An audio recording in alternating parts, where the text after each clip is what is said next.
खुशहाल देश बनाया जाता था उसको नाकाम देश बना दिया है। तो इससे बड़ी नाकामी का सबूत और क्या चाहिए कि आपने पूरे एक देश को नाकाम कर दिया। तो आपकी नाकामी के चलते आपसे इस्तीफा मांगा जा रहा है, तो आपको इस्तीफा देना चाहिए और नए विकल्पों का मार्ग प्रशस्त करना चाहिए। लेकिन देखिए, जब बात आंकड़ों की हुई है, बहुमत की, तो मैं आपके पास लौटूंगी, इससे जुड़े हुए सवाल भी होंगे। हमारे साथ प्रोफेसर अमन अग्रवाल जुड़ गए हैं, अर्थशास्त्री हैं। अमन जी, 2019 में जिस तरह से अभी हम जिक्र भी कर रहे थे राजकुमार जी के साथ, जो नीतियां रही जब राजपक्षे सत्ता में आए, उन्होंने जिस तरह टैक्स फ्री किया गया, आपको याद होगा कि वैट भी 15 से घटाकर 8% कर दिया गया, तो लगभग 60,000 करोड़ सरकारी खजाने को लगातार नुकसान हुआ। ऐसी कुछ नीतियां रही हैं जिन्हें की पॉइंट्स में अगर हम बात कर ले तो जिसने श्रीलंका की अर्थव्यवस्था की कमर तोड़कर रख दी और आज कंगाली की स्थिति पर है श्रीलंका। देखिए जी, आप ठीक कह रही हैं, पर ये सिर्फ 2019 की बात नहीं है। अगर हम 3-4 साल पहले तो देखें, उनके फॉरेन एक्सचेंज रिजर्व करीबन $3 बिलियन के करीब थे। जो इतनी बड़ी जो इकोनॉमी है तो छोटा सा देश, पर इकोनॉमी तो काफी प्रोग्रेसिव चल रही थी। उसका पर कैपिटा इनकम भी $10,000 पर पर्सन के ऊपर है। तो जो इकोनॉमी चल रही थी काफी तेजी से चल रही थी पहले से, और बहुत ही एक्सटेंसिवली डिपेंडेंट है वो एक्सपोर्ट्स के ऊपर और टूरिज्म के ऊपर। ये दो कंपोनेंट हैं जो श्रीलंका की इकोनॉमी टोटली डिपेंडेंट है। तो और उनके जो रिजर्व्स थे वो बहुत कम थे, $3 बिलियन के करीब। और उन्होंने जो है बाहर की मार्केट से, चाहे वो चाइना से हो, चाहे वो IMF से हो, चाहे वो हिंदुस्तान से हो, करीबन जो है $7-8 बिलियन के करीब लोन पिछले 3-4 साल में लिया है। क्रेडिट लाइन ली है, लोन ली है। तो वो जो लोन लिया, तो जब लोन लिया जाता है तो किस तरीके के चीज में वो लोन लगाया जा रहा है उसके ऊपर निर्भर करता है कि आगे अर्थव्यवस्था की क्या सिचुएशन रहेगी। तो पहली चीज जो उन्होंने लोन लिया, जो $5 बिलियन के करीब चाइना से लिया गया, वो इंफ्रास्ट्रक्चर डेवलपमेंट में जो लॉन्ग टर्म प्रोजेक्ट्स होते हैं जिनका रिटर्न जाके 10, 15, 20 साल में आना शुरू होता है, उसमें लगाया। तो नेचुरली उससे इकोनॉमिक रिकवरी कुछ होने की उम्मीद नहीं थी। हिंदुस्तान से जो क्रेडिट लाइन ली वो बेसिकली ट्रेड के लिए ली, जो हिंदुस्तान के साथ व्यापार होता है उसके लिए ली गई, और जो IMF वगैरह से ली उसमें भी जो है उसी तरीके से ली गई। तो इसलिए जो उनके जो ऊपर से जो ये पेंडेमिक आया, उनका जो मेन व्यापार था जिससे उनको पैसा आना होता था, जिसमें था टूरिज्म और दूसरा था एक्सपोर्ट, दोनों को बहुत ही झटका लगा। पर ही डिपेंडेंट है श्रीलंका। बिल्कुल, तो इसके ऊपर बहुत ज्यादा बड़ा धक्का लगा उसके ऊपर। साथ ही साथ सरकार ने अपने जो दावे किए, ऐसा कोई नहीं है, ऐसी कोई हिंदुस्तान में या विश्व के कोई देश की सरकार नहीं है जो लुभावने सपने नहीं दिखाती है या जो आने के लिए पावर में अब चीजें कमिट नहीं करती है। सारी सरकारें विश्व में करती हैं। अब उन्होंने जो वो उसको पूरा करने के लिए किया, और ऐसे टाइम पे किया जब उनके जो खर्चे थे वो बढ़े हुए थे, जो विपत्ता आई हुई थी वो बढ़ी हुई थी, ऊपर से कोई इकोनॉमिक इंटीग्रेशन के प्लान नहीं था। अब इनके पास एग्रीकल्चर बेस्ड इकोनॉमी है, ना एग्रीकल्चर की तरफ उन्होंने फोकस किया। इन्होंने ना ये सोचा कि जो हम किस तरीके से जो अपने कुछ रिजर्व हैं, टूरिस्ट स्पॉट्स हैं, उनको आउटसोर्स करके, बेच के या चीजें करके हम उसको पैसा कमाया जाए, वो भी नहीं सोचा। और हम खर्चा वैसे ही करते गए जैसे हमने प्लान किया कि हम रिलीफ दे देंगे लोगों को। तो उससे जो है ये आपदा और बढ़ गई, और जो आज इन संकट में है उस संकट में ये पहुंच गए हैं। तो ये कहें कि सिर्फ लुभावने की वजह से पहुंचे हैं वो भी गलत है। ये कहें कि जो इनकी नीतियां रही हैं वो, पर ये दोनों का जो मिश्रण रहा है, उन मिश्रण की वजह से इनकी आज की आर्थिक स्थिति जो इतनी बुरी हालत है उसमें रही है। और एक चीज ये जरूर निकल के आती है कि सेंट्रल बैंक जो है, तो आपको याद होगा कि सरकार का एक तुगलकी फरमान भी सामने आया था कि अब श्रीलंका सिर्फ और सिर्फ ऑर्गेनिक खेती करेगा, जिसकी वजह से बाद में स्थिति हमने देखी कि किस तरह ऑर्गेनिक खेती के लिए आपके पास सामान नहीं था, लेकिन आपने फोर्स किया कि ऑर्गेनिक खेती होगी। अगर लोगों ने की भी तो फसलें सड़ने लगी। ये एक ऐसा फैक्टर है एग्रीकल्चर के क्षेत्र में जिसने सरकार के जो गलत फैसले थे उसमें एक और पॉइंट एड ऑन कर दिया। इनको ये था बिकॉज ऑर्गेनिक खेती जो है यूरोप के अंदर, इंडिया भी अगर आप देखें तो काफी हद तक हरियाणा, पंजाब की जो खेती और केरला वगैरह की साइड की खेती है वो ऑर्गेनिक जो होती है वो यूरोपियन देशों में जाती है दुगने तीगने चागुने दामों पे। तो इसलिए उन्होंने सोचा कि हम भी इसको कैश करें, ऑर्गेनिक करें, पर वो एक्सपोर्ट पेंडेमिक के रुक गया। दूसरा जो सेंट्रल बैंक की नीतियां हैं इस समय बहुत जरूरी होती हैं कि किस तरीके से सेंट्रल बैंक, अब इन्होंने क्या किया, जैसे अमेरिका जैसा देश या यूरोप जैसा देश जो कर रहे थे, जिनके पास रिजर्व अच्छे थे, जिनकी आर्थिक स्थिति पहले से अच्छी थी, उन्होंने अपनी फिस्कल स्पेंडिंग बढ़ाई। जो हिंदुस्तान में भी ऑपोजिशन ने कहा करंट रूलिंग पार्टी को कि आप बढ़ाइए, पर इस सरकार ने नहीं बढ़ाई।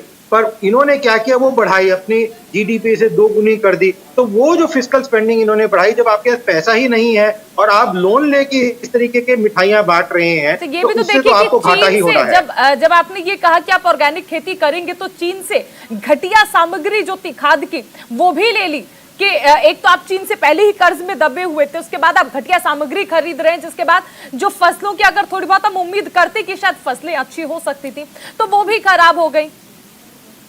बिल्कुल ठीक कह रही हैं आप। अब इसमें चक्कर क्या होता है कि लोग कहते हैं कि चीन से क्यों खरीदा।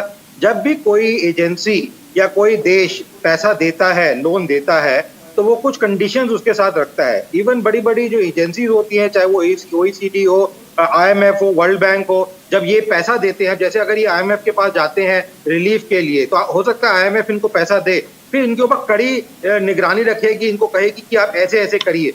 इसी तरीके से जब किसी भी देश से पैसा लिया जाता है, चाहे वो हिंदुस्तान, जैसे अब उन्होंने 1 बिलियन पहले दिया, 1.5 बिलियन और क्रेडिट लाइन दे रहे हैं, तो हिंदुस्तान भी अपनी कुछ शर्तें रखेगा कि आप ये करिए। तो इस शर्तों के मुताबिक जो है उनको चाइना से कोई ऑप्शन नहीं था, वो सामान उनको खरीदना ही पड़ता, वो चीजें उनको करनी ही पड़ती, बिकॉज वो उनको पैसा इसी एवज में मिला था कि अगर आप हमसे लेंगे तो हम आपको इतना पैसा देंगे। तो इस वजह से उनके हाथ में काफी चीजें नहीं रहती हैं जब भी कोई एक देश ऐसे लोन लेता है, बड़े लोन लेता है।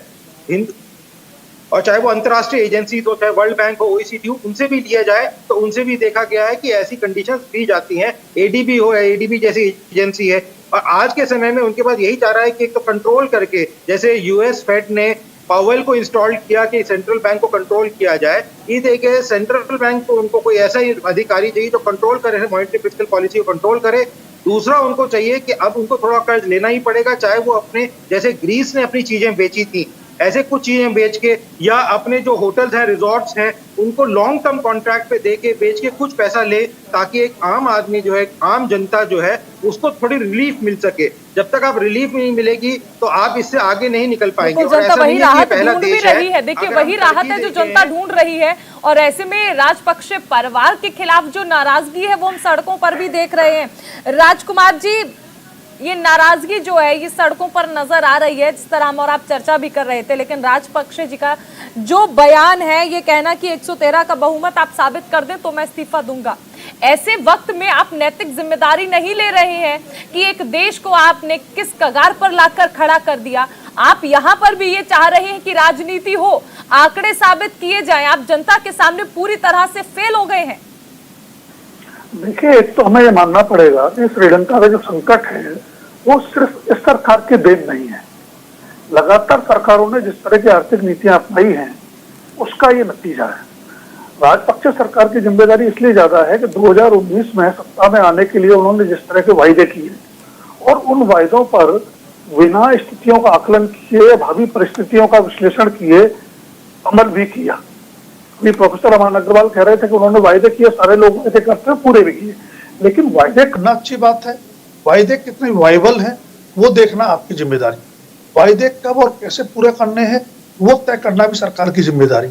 कुल मिलाकर के राजपक्षे सरकार ने श्रीलंका की जो आर्थिक नीतियां हैं, आपने भी जिक्र किया, उसके 3 मुख्य कंपोनेंट है जो अर्थव्यवस्था है, टूरिज्म है, एक्सपोर्ट है और तीसरा एग्रीकल्चर। तीनों फ्रंट पर यह सरकार परिस्थितियों का आकलन करने में चूकी। एग्रीकल्चर के मुद्दे पर आपने चीन से जिस तरह का लोन लिया और जिस तरह की शर्तें मानी, उसका नतीजा ये हुआ कि आप ऑर्गेनिक खेती की तरफ बढ़े। गलत नहीं किया, लेकिन हमें एक व्यवहारिक सच्चाई समझनी होगी कि जब भी आप परंपरागत खेती से ऑर्गेनिक खेती की तरफ जाते हैं या जो आधुनिक खेती है उससे ऑर्गेनिक खेती की तरफ जाते हैं, तो कम से कम 2 से 4 फसलें का गैप उसमें आता है, तब जाके ऑर्गेनिक खेती के लायक जमीन तैयार हो पाती है और सही मायने में ऑर्गेनिक खेती आती है। और जब आप यूरोपीय देशों को ध्यान में रख के ऑर्गेनिक खेती कर रहे हैं तो वहां के जो मानदंड है वो कड़े हैं, उन पर खरा उतरने के लिए हो सकता है आपको 4 फसलें अपनी बीच में गैप करना पड़े, तब जाके ऑर्गेनिक खेती के लायक आपकी जमीन तैयार हो। तो क्या 4 फसलों को कुर्बान करने का जो कुशन आपके पास होना चाहिए आपकी अर्थव्यवस्था में वो था? दूसरा, जैसे हमने पैंडेमिक की बात की, कोरोना का सबसे बड़ा असर पड़ा, पूरी दुनिया थम के रह गई और जो देश या जो प्रदेश भी, अगर प्रदेशों की बात कर लें, टूरिज्म पर जिनकी इकोनॉमी आधारित है वो सबसे ज्यादा प्रभावित हुई, तो श्रीलंका को प्रभावित होना ही था। तीसरी बात, एक्सपोर्ट, क्योंकि मार्केट थम गया, दुनिया की इकोनॉमी थम गई तो एक्सपोर्ट भी नहीं हो रहे थे। तो तीनों चीजें जहां से श्रीलंका की अर्थव्यवस्था को संजीवनी मिलती है, वो एक तरह से चपड़ कर रह गए। चौथी बात जो इनको ध्यान में रखनी चाहिए थी, इनको कहीं अपने फॉरेन रिजर्व को ध्यान में रखते हुए कर्ज लेना चाहिए था। ठीक है, जो भी कर्ज देगा अपनी शर्तें रखेगा, लेकिन इंटरनेशनल एजेंसीज की शर्तें होती है, वो आपकी पॉलिसीज को गाइड करती है। उसका कुछ खामियाजा हम भी भुगत रहे हैं। 1991 से जिस तरह से हमने वर्ल्ड बैंक और IMF से कर्ज लिया है, उसकी नीतियों का जो दबाव है वो हमारी अर्थव्यवस्था पर भी दिख रहा है। लेकिन चीन की शर्तों में और अंतर्राष्ट्रीय एजेंसियों की शर्तों में बड़ा फर्क, वो फर्क शर्तों के रूप में है और शर्तों की मंशा के रूप में भी। जब आपने चीन से कर्ज लिया तो चीन ने कैसी शर्तें रखी? आपने देखा कि फर्टिलाइजर लिया, उसकी क्वालिटी क्या थी, उस क्वालिटी का खामियाजा क्या हुआ? कुल मिला के सारे जो फैसले होते हैं किसी भी देश के राजनीतिक नेतृत्व को करने होते हैं। और अब अगर आपके फैसले गलत साबित हुए, ठीक है, परिस्थितियां उसमें जिम्मेदार है, तो आप अपनी जिम्मेदारी और जवाबदेही से भाग नहीं सकते। ये समय ऐसा है जब आप तकनीकी मुद्दों में या आंकड़ों की बहस में नहीं राजकुमार फंस जी, सकते। देखिए, परिस्थिति के तौर पर हम ये तो मान सकते हैं कि जिस दौरान कोविड काल आया उस वक्त टूरिज्म सेक्टर पूरी तरह से तबाह हुआ, लेकिन सरकार की नीतियां जिस तरह हम और आप लगातार, और साथ ही अमन जी भी चर्चा कर रहे हैं, ऑर्गेनिक खेती का फैसला हो या फिर टैक्स घटाने को लेकर हो, वैट जिस तरह से 15 से घटाकर 8% कर दिया गया, ये कुछ फैसले ऐसे रहे जो पूरी तरह से सरकार पर निर्भर थे, जो सरकार ने लिए थे। कोविड पर कंट्रोल नहीं था, लेकिन ऐसे फैसले लेना, ऐसी नीतियां तो बनाई गई थी ना जिसने सरकार की कमर तोड़ दी। अमन जी क्या कहेंगे? मैं लौटूंगी आपके पास, मैं लौटूंगी राजकुमार जी। अमन जी, आर्थिक आपातकाल के गुनहगार राजपक्षे परिवार, दूरदर्शी सोच थी ही नहीं, नजरिया था ही नहीं, और स्थिति आज हर कोई देख रहा है। नहीं, आप बिल्कुल ठीक कह रही हैं। ये देखा जाता है कि जब कुछ पॉलिटिकल पार्टीज आती हैं पावर में और वो अपने पावर को बरकरार रखने के लिए एक्सटॉर्शनिस्ट पॉलिसीज अडॉप्ट करती हैं और ये भी अडॉप्ट करती हैं कि किस तरीके से हम बने रहें। क्या होता है कि जब इस तरीके की पेंडेमिक आती हैं या वॉर लाइक सिचुएशंस होती हैं जैसे यूक्रेन में चल रही है, तो काफ़ी सारे जो पॉलिटिकल लीडर्स होते हैं बड़े लंबे चौड़े खर्चे करते हैं, और वो खर्चे जो होते हैं नॉन अकाउंटेबल होते हैं।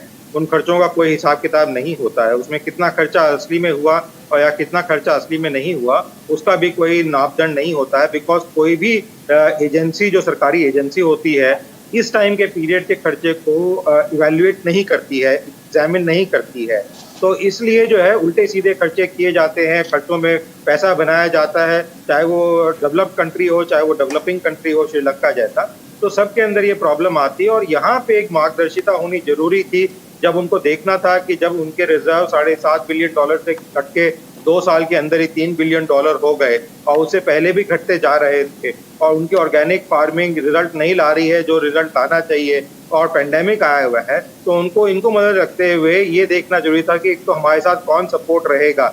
हिंदुस्तान ने सिर्फ सपोर्ट ही नहीं किया, हिंदुस्तान में तमिलनाडु गवर्नमेंट ने भी कहा है कि अगर हमसे कोई सपोर्ट चाहिए तो हम भी देने को तैयार हैं। तमिलनाडु गवर्नमेंट ने तो ये भी कहा है कि अगर श्रीलंकन चाहे तो आ सकते हैं। स्टालिन ने ये साफ कर दिया है, और लगभग 10,000 की मात्रा में कुछ श्रीलंकन जो हैं वो पहुंचे भी हैं। यानी, और आपको याद होगा कि भारत ने अब ये भी कहा है कि 40,000 टन चावल जो है वो हम श्रीलंका को देंगे। इसके अलावा आपको याद होगा डीजल की एक बड़ी खेप भी अभी श्रीलंका को मदद के तौर पर दी गई है। यानी अगर हम भारत की ये बात कर ले अमन जी, तो भारत ने एक अच्छा पड़ोसी होने का फर्ज पूरी तरह से निभाया है, और ऐसी ही अपने फर्ज अन्य देशों के प्रति भी भारत निभाता रहा है।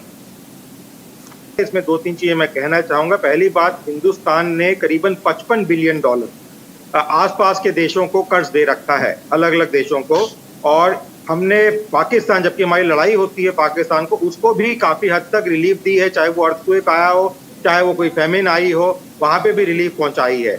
इसके अलावा जो है हमने जो श्रीलंका को अभी दिया है, पहले हमने $1 बिलियन का क्रेडिट लाइन दिया था, $1.5 बिलियन का उन्होंने डिमांड किया है, वो भी हमने दिया है। उसके अलावा $400 मिलियन का हमने जो है करेंसी स्वैप का दिया है उनको फैसिलिटी। उसके अलावा करीबन $500 मिलियन की तेल की खपत की हमने उनको परमिशन दी है वो, और जैसे आपने बताया चावल भी दे रहे हैं, अलग अलग क्षेत्र भी हिंदुस्तान के आ रहे हैं। और ये कहना कि श्रीलंका की महामारी पहली चीज है जो श्रीलंका है, ऐसा नहीं है। विश्व में अगर देखें तो टर्की है, लैटिन अमेरिका में चिली है, अर्जेंटीना है। 1980 के दशक के अंदर और 1990 के अंदर शुरू में भी काफ़ी सारे देश ऐसे आए हैं जिनके अंदर इसी तरह की हालात हुए हैं। तो ये श्रीलंका उभर सकता है, पर एक सही टाइप की नीतियां अपनाना और एक सही पार्टनर चुनना वो बहुत जरूरी है। जैसे अभी आपके कार्यक्रम में बताया गया कि चाइना ने विड्रॉ कर लिया है, वो सपोर्ट नहीं दे रहे हैं, आपके उन्होंने डेटा ने बताया। तो इस तरीके को उनको समझना जरूरी है कि जो आपातकालीन समय में आपका साथ दे, उसका साथ लेना और उसका साथ देना बहुत जरूरी है, ना कि आप जस्ट बिकॉज कोई एक आपको चीप लोन मिल रहा है या चीप ग्रांट मिल रही है उसको लेके आगे बढ़े। राजकुमार जी, वक्त रहते अगर श्रीलंका समझ पाता कि दरअसल ड्रैगन की तो आदत ही है गरीब देशों को, कमजोर देशों को टारगेट करना और उसके बाद वहां की संपत्तियों को हड़प लेना, तो शायद श्रीलंका को आज ऐसी स्थिति ना देखनी पड़ती। चाइना ही एक ऐसा देश है जो आप देखिए कि किस तरह से जिसने पाकिस्तान को भी कंगाल कर दिया है, और अब वही स्थिति जो है उससे ज्यादा भयंकर कहा जा सकता है अब श्रीलंका में बन गई है। मैं लौटूंगी